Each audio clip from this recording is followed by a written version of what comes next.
Hello and welcome to another marvellous instalment of the LawyerFair Business Podcast. My name is Andrew Weaver and today's guest is Louise Beaumont from GLI Finance. And I picked up on an article, an interview that Louise did with City AM tail end of last year that related to how alternative finance is changing the landscape of fundraising for SMEs. And I was interested, launched by some of the answers that Louise gave in that article, I was interested on her views, both in terms of the current landscape, how difficult or not it is for SMEs to raise finance, but perhaps more interestingly, how she sees the world of alternative finance and SME fundraising changing in the near and medium term future. And it's a fascinating interview covering all of those points. It's also the 1st of March 2016 today. It is St. David's Day, and it is absolutely pouring with rain. So forgive me for this little intro music, which will then feed into the conversation with Louise. I hope you enjoy. But you don't need the sunshine. I don't mind. You don't need the good time. You could feel it. You lean on me, maybe you could see it through. If you will only believe a single word is true. You don't need the sunshine. Don't need the good times. Don't need anything, anyone. So welcome to the LawyerFair Business Podcast, Louise Beaumont. Thank you for joining us. Thank you. I'm very glad to be here. Well, it's great to speak to you. And just going to warn our listeners that there may be some background noise because Baxter and Daisy, two Yorkshire Terriers, are in the vicinity of where Louise is currently located. So welcome to them also, but please, keep quiet and allow the listener to get into the conversation. And this is a fascinating, we've just had a quick chat actually before we started recording, Louise. This is a fascinating area for me because I think there's so much smoke and mirrors that goes on about the reality of funding and finance for SMEs. And also the legacy, although we're clearly not in the crisis that we were, the legacy of that crisis is that banks have retrenched from funding. I mean, just give me a little bit of background about your view about the current landscape and the barriers that remain in place for SMEs. Well, the first thing to do is to explain that in this country, in the UK, we have basically an oligopoly. A few massive players control the SME finance marketplace. So the Competition and Markets Authority reckons that around about 80% of all SME credit is delivered by 4 banking groups. So what that means is that we've got effectively a fairly fragile financial services environment in this country where just 4 banking groups deliver currently about 80% of all SME credit. And you'd think that's fine, apart from if you have something like a global financial crisis, which brings in place regulation, which means that these banks are less willing and less able to actually lend to the SMEs. So the situation at the moment is that we have this oligopoly, and the reality is the amount of lending that these banks are doing is declining at a rate of knots. So about 4 years ago, there was about £197 billion of SME credit. It's now down 17% to 163 billion towards the end of 2015. So it's declining seriously. So that's the amount of lending stock out there. Typically what these banks have been providing and what SMEs are very used to are overdrafts and loans. Mm-hmm. And if you ask an SME, what would be their first choice financial product, they'll typically say an overdraft. So I thought, okay, what would help your listeners? And so I thought I'd give 3 facts about overdrafts because they're still the kind of go-to product for SMEs. Mm-hmm. Fact number 1, they're harder to get. Fact number 2, they're harder to keep. And fact number 3, it's worse, in fact, up north. So to give you a little bit of information about each one of those 3, harder to get. So in the first half of 2012, the British Bankers Association members, so those big banks, approved about 115,000 overdraft applications from smaller companies. In the first half of 2015, they approved 60,000. Wow. That's a decline of about half in 3 years. So they're harder to get overdrafts in the first place, harder to keep. This is an interesting one. Funding Options, which is one of our investee companies, did some research on this. And they found that in the last sort of 4 years, since April 2011, overdraft stock stood at around about £21 billion. By April 2015, it had fallen to £12.5 billion. So £8.5 billion had been withdrawn, taken back by the banks. So if you want to put that into a kind of monthly figure, it's about £150 million every month, month in, month out, since April 2011. So overdrafts are harder to keep. The banks want them back. And then the final insult is that it's worse up north. More Funding Options research found that 55% of SMEs in the north had their overdrafts cut or removed, compared to 25% of SMEs in London. And we all know that the Chancellor has got a lot riding on the idea of the Northern Powerhouse. Well, if the SMEs can't get access to the credit they need, the economy can't grow. So I hope that gives you an overview of some of the barriers and the issues for SMEs in getting finance in the UK at the moment. Well, I think it's fascinating, really interesting stats, and I mean it's great to have stats really endorse that sense that you have that these overdrafts are being closed down. I mean those are real hard facts and clearly a complete retrenchment. I mean I picked up on an article that you did, Louise, or an interview that you had with City AM, and within there what I was really interested as well to discuss with you is how you see the landscape changing in 2016, and particularly obviously with alternative finance, which I notice in that article, it mentions that SMEs are accessing about 76 billion from the alt finance community. So you shouldn't really be calling it alternative anymore, should you? It's almost become mainstream. That's a good point. And there are two definitions of what alternative finance means. One definition is to say it's everything which isn't a bank loan or a bank overdraft. Mm-hmm.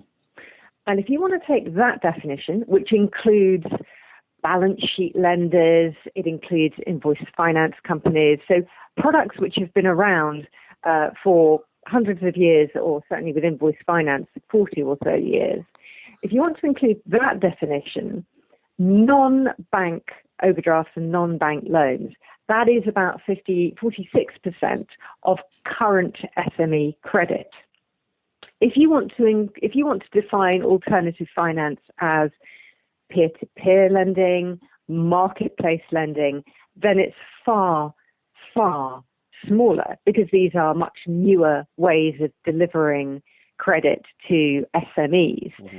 So last year, if you just want to take those definitions in the UK of peer-to-peer lending and marketplace lending, the total delivered to SMEs last year was about 2.2 billion. So you can see it's a small industry. Now that industry is growing fast. Cambridge University's Centre for Alternative Finance, working alongside Nesta, did some research that they've just released in this space. And the numbers are bigger year on year, which is heartening. It shows more people are finding out about these newer ways of accessing the lending that they require to grow their business. But it also, and I think this is a really interesting part, it shows that the number of businesses which are using this type of finance is increasing. It's gone from 7,000 businesses in 2014 to 20,000 businesses in 2015. But that really does show you that those 7,000 companies probably just told one or two other people that they'd done this and it had worked for them. It's not a wholesale change in how SMEs are accessing the credit that they need to grow their businesses. And I think that's really, really important, because it's showing you that new methods exist, but that those methods haven't fully permeated the awareness of the average SME on the street, and they haven't therefore changed their credit-seeking behaviour. And I think if you want to talk about what's going on in the so we've talked a little bit, if you like, about the drying up of bank supply. We've talked a little bit about the growth of alternative supply of credit. There's a big question around demand and about where SMEs tend to go when they realise, oh, you know what, I need some finance for working capital reasons, or finance because I want to grow my business. And the shocking fact is that the vast majority of SMEs go to their existing bank, and if their existing bank deters them or declines them, they don't go anywhere else. They go home and they self-fund and they put their plans for growth on hold. So that's the kind of behaviour that people tend to exhibit right now. And the British Business Bank is concerned by this behaviour. And it says that they did some research again towards the end of 2015, where they surveyed a whole load of small businesses. And they said there's a level of awareness. 49% of the small businesses surveyed have actually heard of crowdfunding, which is one example in the alternative finance space. And that's up from 13% in 2012. However, what they said was the broader market awareness is still lacking, with a large number of SMEs having heard of only one alternative finance provider. That's like saying you truly understand the soft drinks marketplace if you've heard of Coca-Cola. You don't. You've just heard of one supplier. But what was really interesting was that usage was trailing a long way behind awareness, because only 1% of the small businesses surveyed had actually used alternative finance, had actually gone to a peer-to-peer or a marketplace lending platform. So that tells you that just because you might have a level of name recognition doesn't mean that you truly are aware of the entire marketplace. It doesn't mean that you understand it. And it doesn't mean that you think, oh, this is maybe something I should explore, something that I should understand better, because there are options out there that might be, A, better for me, faster in terms of getting the decision that I need to finance my company, but also just more appropriate for my business. And fundamentally, if you look at the withdrawal of bank funding in this space, it's money that I can actually get as opposed to be declined. Absolutely. Well, listen, that neatly segues into the future. And more directly, what is going to happen in the next 12 months as a legacy of the Treasury and British Business Bank working group that was set up. And they, and I hope you're going to explain to us in a little bit of detail exactly what this means, but they have created or set up a referral process where I think there are 10 banks that have been mandated to refer SMEs they have rejected for finance to so-called neutral finance platforms. So could you just give us a little bit more background, Louise, as to exactly what is going to happen, and also perhaps your views on whether that will take us a little closer to the tipping point of awareness about, or greater awareness about alternative finance? So I think it's a great initiative by the British Business Bank and the Treasury. This stems back a couple of years ago when Number 10's policy unit invited people from the alternative finance industry into the hallowed portals of Number 10 and said to us, you know, we know nothing we're doing is really unlocking SME finance. We know the banks aren't suddenly lending more, and we know they're not going to. So do you have a new idea? Do you have a better idea, an idea that we could try? And our suggestion was that banks were mandated to refer to non-banks when they themselves declined SMEs for finance. And that became legislation in 18 months, which is warp speed for government. So they clearly recognised that it was a smart idea. And 10 banks, you're absolutely right, were designated under this law. What we're doing now is the British Business Bank is going through the process of identifying who the Treasury should put into place to receive those referrals. And where they've been really smart is they've identified that these should be, in their jargon, neutral finance platforms. So you might think of these companies as aggregators. Mm-hmm. So if you have a finance need, you could go to one of these companies, explain what your need is. And typically this will be done online, because why should you have to go somewhere else to do this? You can do it online. And they will help you understand the type of finance that's appropriate for you, who provides it, and what kind of percentage, what kind of score you get in terms of matchmaking. So, for example, you might put in that you need £250,000 because you want to grow your business. You'll tell the platform a couple of facts about your business, and they'll identify that it would be a loan that was an appropriate type of finance for you, and they'll help you identify the exact lenders that provide this sort of lending, and then they'll give you a match. So you might be a 74% match, or a 65% match, or a 23% match for that company, and then they'll connect you through to getting the finance that you need that's appropriate for you. And if you want to take that finance, you can, and get on and grow your business. Mm-hmm. So when I use the word aggregator, think of this as being a little bit like the travel industry. 15 years ago, if you wanted to go on holiday, you'd go to your high street, you'd go to the travel agent, and you'd sit down as they got books off the shelf and told you what holidays were available, and then they'd put the flights together with the hotel and all of the other things that you might want to do on holiday. Now, if you want to go on holiday, you go to Booking.com or Trivago or any one of these other companies, and you can pull this stuff together very quickly. So from the comfort of your own home, and you've got a sense of what the entire marketplace is. So that's what the legislation will do. Mm-hmm. We're going through the process now to do it, and I think this will start over the course of 2016. Obviously, we're looking for announcements from the Treasury and the British Business Bank as they make their decisions. The crucial point, though, is this is only once the bank has declined the SME. Mm-hmm. And you have to go all the way through the process to get declined before you are offered the option to either argue about it, or, to go to arbitration, if you like, or to be referred to a neutral finance platform.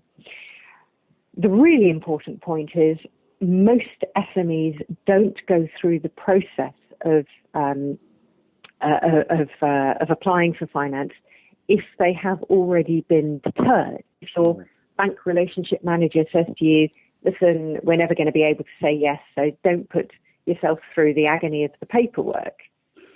And that really is the big prize, all of those people who've been deterred, because, as I said to you before, government stats show that about 7 out of 10 SMEs who approach their bank for finance and get deterred or declined go home. They don't go anywhere else. They don't even go to the next bank along the road. So this is a good step in the right direction. It's well thought through, but it's only going to capture those SMEs who are formally declined. The vast majority of SMEs actually get deterred because the banks don't want to have to go through the paperwork either. So I think what it will do is start to show people that these aggregator sites exist, but really what the SME should be doing is using them in the first place to find the most appropriate types of finance for them. Because the aggregators, the smart ones, have banks on their platforms too. So if it turns out that the big bank down the road from you is in fact the best finance option for your exact needs, they're going to come up as the 90% match for you. Understood. Yeah. So, Louise, I interjecting there. Were you still going to say a bit more? No. I think I've said quite enough. If you've got more questions, let me know. It's fascinating. I mean, I was going to basically just. I think it's very easy to knock the government. It's very easy to knock the banks. So I think we have to say that the the neutral finance platform idea is a good first step, but as you're kind of alluding to, there's much more to do, certainly in terms of brand awareness. Is there more you think the government can be doing at this stage, or should be thinking about doing? So I'm always going to want more, and I think that's a good and healthy thing for anyone to demand of their government. It is important to acknowledge that the Treasury has moved fast and effectively in this space. The British Business Bank has done a very good job.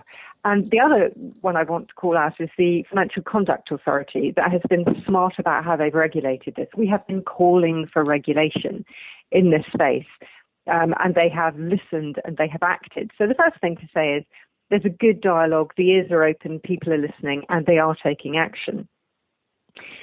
The important thing about what it is that government can do, they've got levers that they can pull, typically around legislation and regulation. They've got policy objectives that are very important to them around increasing diversity in the financial services sector, so we're not critically reliant on 4 big banks, for example, and increasing SMEs' awareness and understanding of their options.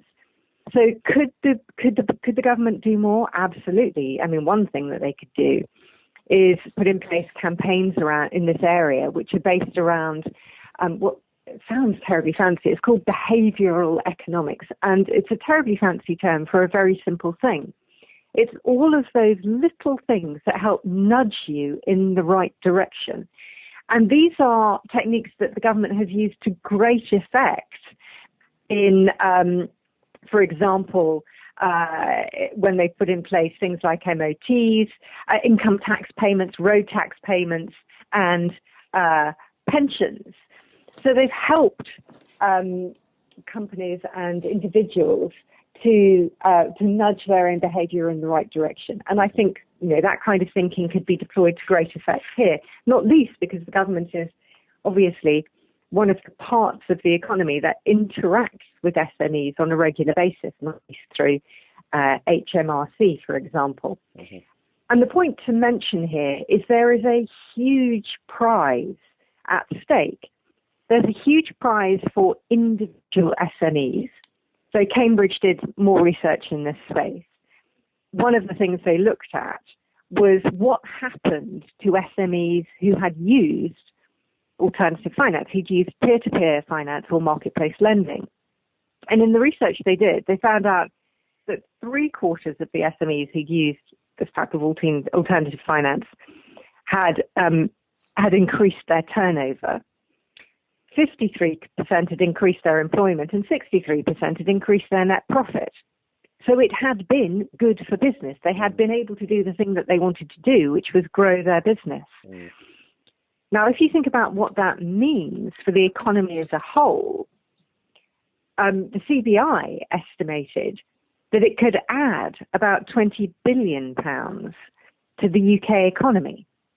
And as one chap from the Treasury said to me, we could do with the money. It would be good. It would be good for Britain. Yeah. It would be good for the individual SMEs.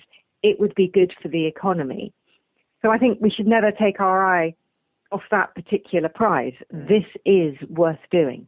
Well, oligopolies are never good for the spread of wealth, Louise, are they? So the sooner we can, get alternative finance more into the mainstream, more into the front of people's thinking, rather than, as a result of being declined or as a result of picking up on loose threads of PR, then the better. And I think it's been fascinating. Can I also praise Baxter and Daisy? I heard one little yelp, which did make me worry that there was going to be a whole avalanche of barking, but they've been extremely well behaved, I have to say.